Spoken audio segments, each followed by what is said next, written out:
for that. But yeah, no. Anyway, so their app has even Stevens. Oh, that okay. Yeah, But yeah, they've yeah. got like the Lizzie McGuire, the Proud Family, Recess, Kim Possible. These are just some of the old ones. I don't know what all they have. I know that they feature some on the Disney Channel app, and I got super excited when I found that out. Um, so I just so now you got the Disney Channel app that has all the old Disney Channel stuff, Hmm. and I had that downloaded for a while, and yeah, there's so much out there when it comes to apps that, like you said, I feel like cable is going to go by the wayside Yeah. because people or like companies like AT&T and Hmm. Comcast and all those aren't really keeping up with the times. They're trying to, Hmm. but I think in a lot of aspects they are failing when It it comes just to that.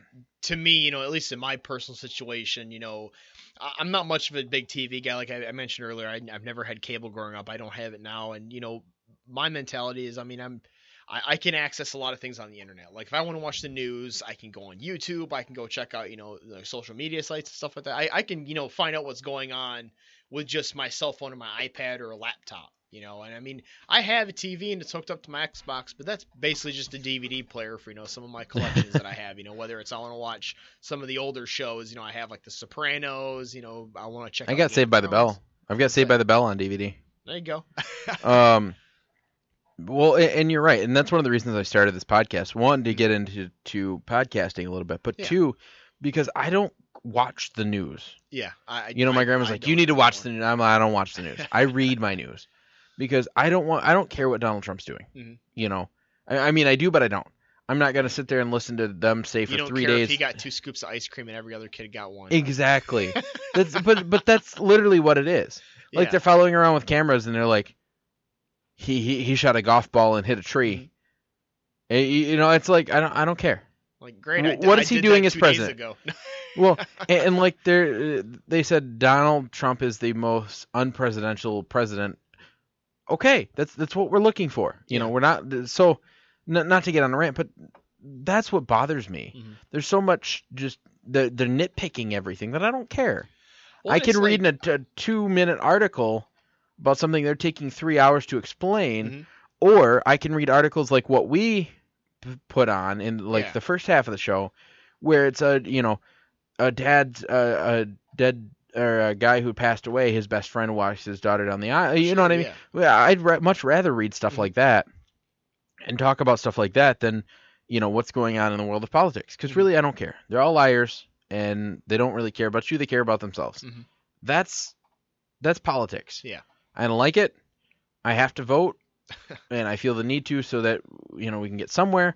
Right. But other than that, I don't want to hear about it in my daily life. I don't need to. I can keep up with what everyone's doing without watching a 3-hour.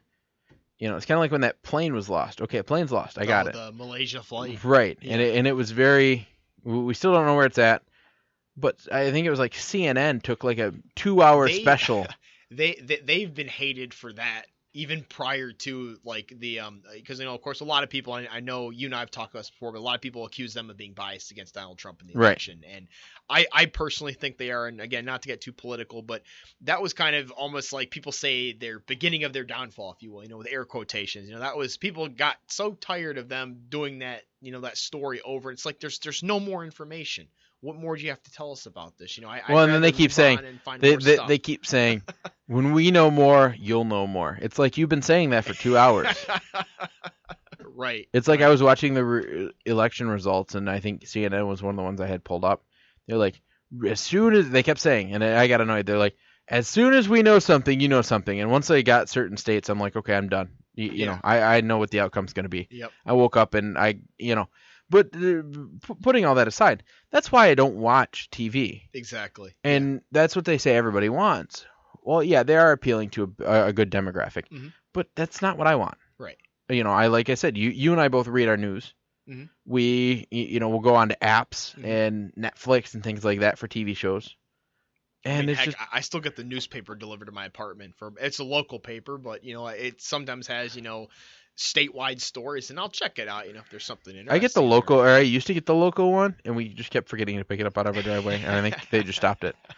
But Yeah, no. So this is one of the reasons that I did this show is just because it's one of those that you know it brings good um it brings good press rather than all the bad press. I was gonna ask you before just to kind of to finalize the topic. Do you remember like when you used to get on? I used to use MSN as a browser quite a bit growing up, and I think that was the one where you'd get like a lot of be a bunch you get some advertisements on it in addition to your what you're searching for, but you'd also get like it'd be like a flow of news stories, right? And they would try and keep it not I don't say not unbiased, but they try and have like there's business related ones, politics related ones, feel good stories, maybe obviously if there's some unfortunate like a mass shooting or some major news event that popped up, they'd always kind of try and do that. And I kind of like that, but nowadays, it's almost, I don't know if it's because you've been more, quote unquote woke about things, right? That you notice, there's kind of more of a bias to it. But I just kind of, and that's like, as you said, that's why I like to find my news. If I want to know about something or I hear about something, I'll look it up myself and find, the hard evidence, if you will, myself, as opposed to how someone else wants to spin it. Right. So I just, real quick, I just looked up, I happened to run into an article, and it's 30, and I'm not going to go through all of them, 30 forgotten Disney TV shows. And I feel like some of these weren't forgotten. No, like I watched the Timon and Pumbaa TV show. Do you remember that one? I do, yes. There was that one, then they had the one about the Little Mermaid, Aladdin, Jungle Cubs, which I never saw. It was supposed to be. I can't say I've seen it either. It was there. They were all kids. Then jump ahead to like Mighty Ducks, which was one of my favorites. DuckTales. You've got like Tailspin. I'm trying to remember Chippendales Rescue Rangers.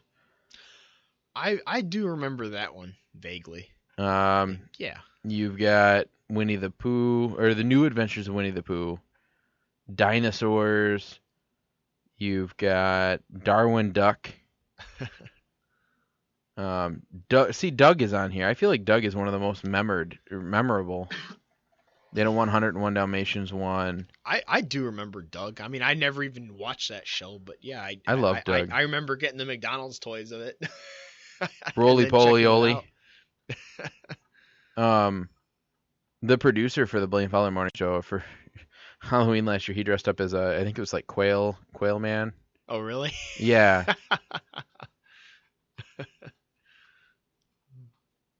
And I think it was. I'm trying to remember. It was Quail Man. He wore his underwear on the outside of his pants, and he had a belt that was like a loop on his head, and a cape, and a green shirt with a Q on it. But yeah, no. Anyway, so I got super excited when I found this app. I thought I'd share it with everyone. And so go on to whatever store of whatever phone you have, and download it because it's fantastic. And that brings us into our final topic of today's show, which is our fresh and retro Netflix pick of the week. And we had to swap things around, so they're not in the right order. I'm going to warn you now, Logan. So we had our retro pick is actually How to Lose a Guy in 10 Days. Or no, 10 Things I Hate About You is our fresh pick. No, that's our retro pick. Yeah. 10 Things I Hate About You is our retro pick, and then 13 going on 30. We were going to do the 10 Things I Hate About You. Or no, there's too many 10s. The 10 Ways to Lose a Guy. How to Lose a Guy in 10 Days. And it was on Netflix, because when I made the list, I checked on it. And then that hit the right. This is about the time when they start taking stuff off Netflix, and that was one of the things that took off Netflix. I thought you were trying to pull a fast one on me. No. I'm like, okay, all right, I see. I'm just gonna go find a pirated version on the internet somewhere. And then that's when you got my text, and I was like, I was in the middle of 13 going on 30. I'm like, all right, that works. That fixed itself. Why? Because you were already watching it? No. I was watching the second choice you gave me, the 13 going on 30. You're right. No. What am I talking about? I'm looking at 10 Things I Hate About You. I'm watching that movie, and I'm like, oh, okay, I'll just change the movie then. Well, then I'll watch the 13 going on 30. Yeah. I wanted to hate that movie so badly. What, 13 going on 30? Just because it was like I don't know, like a romance chick flick. I'm like, oh, I'm gonna go in this movie just being biased as all heck. I'm not gonna like. But it was a good movie. Turned out I like both of them.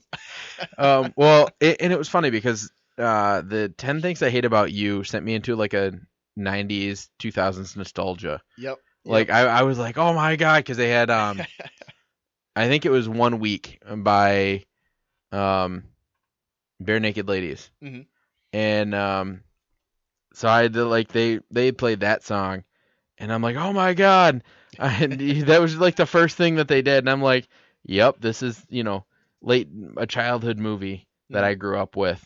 I just I was so excited. And then you're going through the movie, they're playing all this songs. It's kind of like the American Pie series. You're going through and you're like, I know this song and I know this song. Exactly. And it just threw me back into like, oh my god, I wish I was a kid again. So yeah. But anyway, why don't you give us your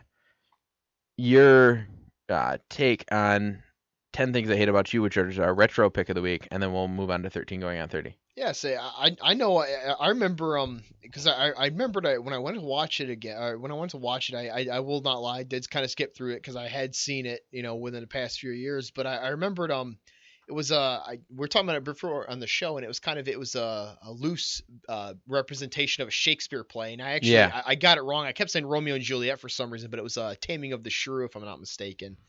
And I just it's like you mentioned, it's one of those like classic 90s movies. It reminded me loosely on like Breakfast Club, right? Kind of that same kind, like the stereotypical high school kids and everything like that.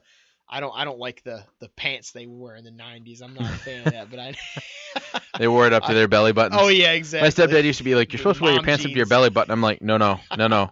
They're right at my waist.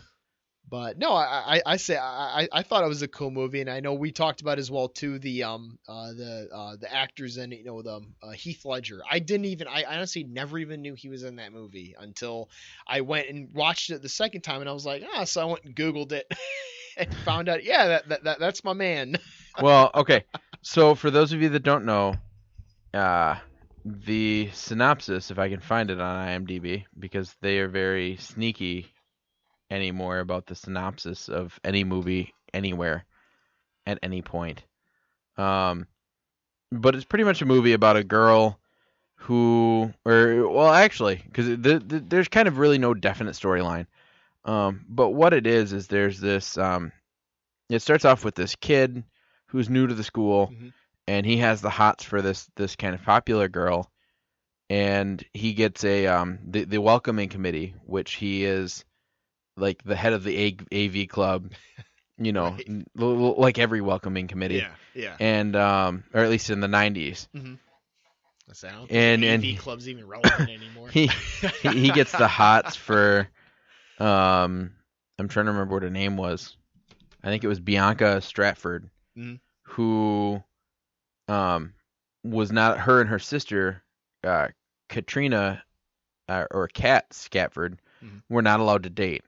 And it's funny because their dad was he was played by Larry Miller, and he was like a doctor, and he was like, in this house you're not allowed to date until you're graduated. And so this kid found out that who was actually played by Joseph Gordon-Levitt. He Cameron find out that Bianca is not allowed to date anybody.